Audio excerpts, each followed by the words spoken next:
ഓം ശാന്തി 27/3/2025. ഇന്നത്തെ മുരളിയുടെ main points. മധുരമായ കുട്ടികളെ, തോണിക്കാരൻ വന്നിരിക്കുകയാണ് നിങ്ങളുടെ തോണി അക്കരെ എത്തിക്കുന്നതിന്. നിങ്ങൾ ബാബയോട് സത്യമായിരിക്കൂ, എങ്കിൽ തോണി ഇളകും ഉലയും, എന്നാൽ മുങ്ങില്ല. ബാബ തോണിക്കാരനാണ്.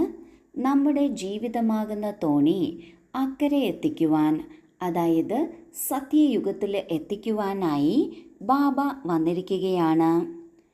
എത്രത്തോളം നമ്മുടെ തോണിക്കാരനോട് നാം സത്യസന്ധമായിരിക്കുന്നുവോ, സത്യതയോടെ മുന്നോട്ട് പോകുന്നുവോ, അത്രയും നമ്മുടെ തോണി എക്കാലവും സുരക്ഷിതമായിരിക്കും. ഒരു പക്ഷേ ആടിയെന്നിരിക്കും, ഉലഞ്ഞെന്നിരിക്കും, പക്ഷേ ഒരിക്കലും മുങ്ങുകയില്ല. ലോകത്തിൻ്റെ തോണി എന്നത് ഒരു തോണിയെന്നല്ല, കൂറ്റൻ കപ്പലെന്ന് വേണം പറയാൻ. ആടാറുമില്ല, ഉലയാറുമില്ല, എന്നാൽ മുങ്ങാൻ പോകുന്നതാണ്. ആ കൂറ്റൻ കപ്പൽ വിട്ടിട്ടാണ് നമ്മുടെ തോണി ബാബയുടെ കയ്യിൽ ഏൽപ്പിച്ചിരിക്കുന്നത്. ബാബയത് വളരെ നന്നായി അക്കരെ എത്തിക്കും. ഈ വിശ്വാസം നമുക്ക് എപ്പോഴും ഉണ്ടായിരിക്കണം. എപ്പോഴും ഓർമ്മിക്കണം, നമ്മെ പഠിപ്പിക്കുന്നത് സ്വയം ഭഗവാനാണ്. ചോദ്യം: ബാബയുടെ ഓർമ്മ കുട്ടികൾക്ക് യഥാർത്ഥ രീതിയിൽ ഉണ്ടാകാതിരിക്കുന്നതിനുള്ള മുഖ്യ കാരണം എന്താണ്? ഉത്തരം: സാകാരത്തിൽ വരെ മറന്നുപോയി. നമ്മൾ ആത്മാവ് നിരാകാരനാണ്. നമ്മുടെ അച്ഛനും നിരാകാരനാണ്. സാകാരനായത് കാരണം സാകാരത്തിൻ്റെ തന്നെ ഓർമ്മ സഹജമായി വരുന്നു. ദേഹി അഭിമാനിയായി സ്വയം ബിന്ദുവാണെന്ന് മനസ്സിലാക്കി ബാബയെ ഓർമ്മിക്കുക. ഇതിൽ തന്നെയാണ് പരിശ്രമമുള്ളത്. ബാബയുടെ ഓർമ്മ യഥാർത്ഥമായിരിക്കണം. ഈ യഥാർത്ഥ ഓർമ്മ എന്നാൽ സ്വയം ആത്മാവെന്ന് മനസ്സിലാക്കി ബാബയെ ഓർമ്മിക്കുക എന്നതാണ്.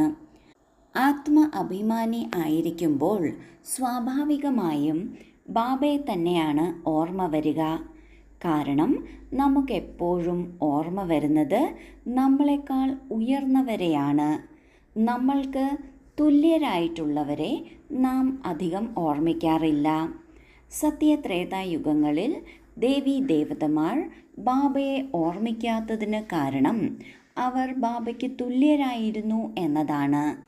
നാം ശരീരബോധത്തിലാണ് എങ്കിൽ നമ്മളെക്കാൾ മിടുക്കരായ, നമ്മളെക്കാൾ സൗന്ദര്യമുള്ള, നമ്മളെക്കാൾ മെച്ചമെന്ന് നമുക്ക് തോന്നുന്നവരെ നാം ഓർമ്മിക്കുന്നു.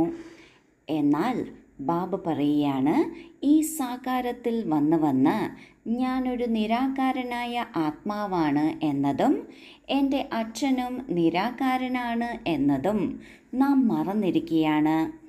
ഈ സാകാര ലോകത്ത് ശരീരം ധാരണ ചെയ്ത് ശരീരധാരികളെ മാത്രം ഓർമ്മിച്ച് അതൊരു ശീലമായി മാറിയിരിക്കുകയാണ്.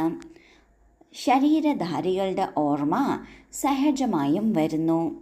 അതെന്തുകൊണ്ടെന്നാൽ സ്വയം ശരീരധാരിയാണ് എന്ന് ചിന്തിക്കുന്നത് കൊണ്ടാണ്. അതിനാൽ ബാബ പറയുന്നു, ആത്മാ അഭിമാനി ആകുന്നത് പ്രാക്ടീസ് ചെയ്യണം. ആത്മാ അഭിമാനിയായി സ്വയം ബിന്ദുവാണ് എന്ന് മനസ്സിലാക്കി ബാബയെ ഓർമ്മിക്കണം. ഇതിനായി പരിശ്രമിക്കണം. മുഴുവൻ ദിവസത്തിലും ഇടയ്ക്കിടെ തുടർച്ചയായി ഇത് പരിശീലിക്കണം. കർമ്മം ചെയ്യുന്നതിനിടയിലും ആൾക്കാരുമായി സംസാരിക്കുന്നതിനിടയിലും നാം ഈ ആത്മാവാണ് എന്ന പ്രാക്ടീസ് ചെയ്യണം. ഇത് തന്നെയാണ് പരിശ്രമം. ധാരണയ്ക്കുള്ള മുഖ്യസാരം: 1. ബാബയിൽ നിന്ന് ഭക്തൻ എന്ന പേര് ലഭിക്കുന്ന തരത്തിൽ ഒരു കർമ്മവും ചെയ്യരുത്. സന്ദേശവാഹകനായി എല്ലാവർക്കും ബാബയുടെ ഓർമ്മയുടെയും സമ്പത്തിൻ്റെയും ഓർമ്മ നൽകുന്ന സന്ദേശം കൊടുക്കണം. 2. ഈ പഴയ ലോകത്തിൽ ഒരു സമാധാനവുമില്ല. ഇത് മോശമായ ലോകമാണ്. ഇതിനെ മറന്ന് മുന്നേറണം. വീട്ടിൻ്റെ ഓർമ്മയോടൊപ്പമൊപ്പം പവിത്രമാകുന്നതിന് ബാബയെയും തീർച്ചയായും ഓർമ്മിക്കണം. ആദ്യത്തെ പോയിന്റിൽ ബാബ പറയുകയാണ്, ബാബ നമ്മെ ഭക്തിയിൽ നിന്ന് എടുത്ത് ജ്ഞാനമാർഗത്തിൽ കൊണ്ടുവന്നിരിക്കുകയാണ്. ജ്ഞാനം കേൾപ്പിച്ച് വിവേകശാലികളാക്കുകയാണ്. അതിനിടയിൽ ഭക്തർ എന്ന ടൈറ്റിൽ ലഭിക്കുന്ന തരത്തിൽ ഒരു കർമ്മവും ചെയ്യരുത്. എല്ലാവർക്കും ബാബയുടെ സന്ദേശവാഹകരായി ബാബയുടെ ഓർമ്മയും അതുപോലെ സമ്പത്തിൻ്റെ ഓർമ്മയും സന്ദേശമായി നൽകണം. രണ്ടാമത്തെ പോയിന്റിൽ ബാബ പറയുന്നു, ഇത് മോശമായ ലോകമാണ്. ഈ ലോകത്തിൽ അല്പം പോലും സമാധാനമില്ല. ഈ ലോകത്തെ മറന്ന് മുന്നേറണം. നമ്മുടെ സ്വന്തം വീട് ശാന്തിധാമമാണ്. ശാന്തിധാമത്തെ ഓർമ്മിക്കുന്നതിനോടൊപ്പം തന്നെ പവിത്രമാകുന്നതിന് ബാബയെയും തീർച്ചയായും ഓർമ്മിക്കണം. വരദാനം: പ്രവൃത്തിയിലിരിക്കെ പരവൃത്തിയിലിരിക്കുന്ന നിരന്തര യോഗിയായി ഭവിക്കട്ടെ. നിരന്തര യോഗിയാകുന്നതിനുള്ള സഹജമാർഗമാണ് പ്രവൃത്തിയിലിരിക്കെ പരവൃത്തിയിൽ ഇരിക്കുക. പരവൃത്തി അർത്ഥം ആത്മീയ രൂപം. ആര് ആത്മീയ രൂപത്തിൽ സ്ഥിതി ചെയ്യുന്നുവോ അവർ സദാ വേറിട്ടതും ബാബയ്ക്ക് പ്രിയപ്പെട്ടതും ആയിത്തീരുന്നു. എന്തു തന്നെ ചെയ്താലും ജോലി ചെയ്തു എന്നനുഭവപ്പെടില്ല, എന്നാൽ കളി കളിച്ചു എന്നായിരിക്കും തോന്നുക. അപ്പോൾ പ്രവൃത്തിയിലിരിക്കെ ആത്മീയ രൂപത്തിലിരിക്കുന്നത് കാരണം എല്ലാം കളി പോലെ സഹജമായി അനുഭവപ്പെടും. ബന്ധനമെന്ന് തോന്നില്ല. എന്നാൽ സ്നേഹത്തോടും സഹയോഗത്തോടുമൊപ്പം ശക്തിയും കൂടി ആഡ് ചെയ്യുകയാണെങ്കിൽ ഹൈ ജമ്പ് എടുക്കാൻ സാധിക്കും. വീട്ടിലും കുടുംബത്തിലും ഇരിക്കെ നാം പരവൃത്തിയിൽ ഇരിക്കണം. പരവൃത്തി എന്നാൽ ആത്മീയ രൂപത്തിലിരിക്കണം. ഞാൻ ആത്മാവാണ് എന്ന സ്ഥിതിയിലിരിക്കുകയാണെങ്കിൽ സദാ വേറിട്ടതും എന്നാൽ ബാബയുടെ സ്നേഹിയും ആയിരിക്കും. ഇതാണ് നിരന്തര യോഗി ആകുന്നതിനുള്ള സഹജമാർഗം.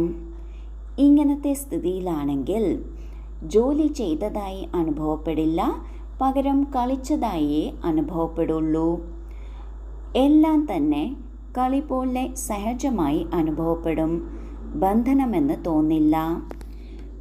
സ്നേഹത്തോടും സഹയോഗത്തോടുമൊപ്പം ശക്തി കൂടി ഉണ്ട് എങ്കിൽ ഹൈ ജമ്പ് എടുക്കാൻ സാധിക്കും. സ്ലോഗൻ: ബുദ്ധിയുടെ മഹീനത, അതായത് ആത്മാവിൻ്റെ ഭാരമില്ലായ്മ തന്നെയാണ് ബ്രാഹ്മണ ജീവിതത്തിൻ്റെ വ്യക്തിത്വം. ആരുടെ ബുദ്ധിയാണോ സൂക്ഷ്മമായിട്ടുള്ളത് അവർക്കാണ് ലൈറ്റ് അനുഭവമുണ്ടാകുന്നത്, അതായത് ഭാരരഹിതമാണ് എന്ന അനുഭവം ഉണ്ടാകുന്നത്.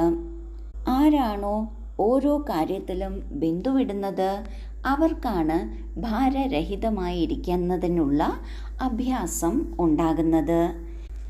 ഇങ്ങനെ ഭാരരഹിതമായി ഇരിക്കുന്നത് തന്നെയാണ് ബ്രാഹ്മണ ജീവിതത്തിൻ്റെ വ്യക്തിത്വം. ഓം ശാന്തി.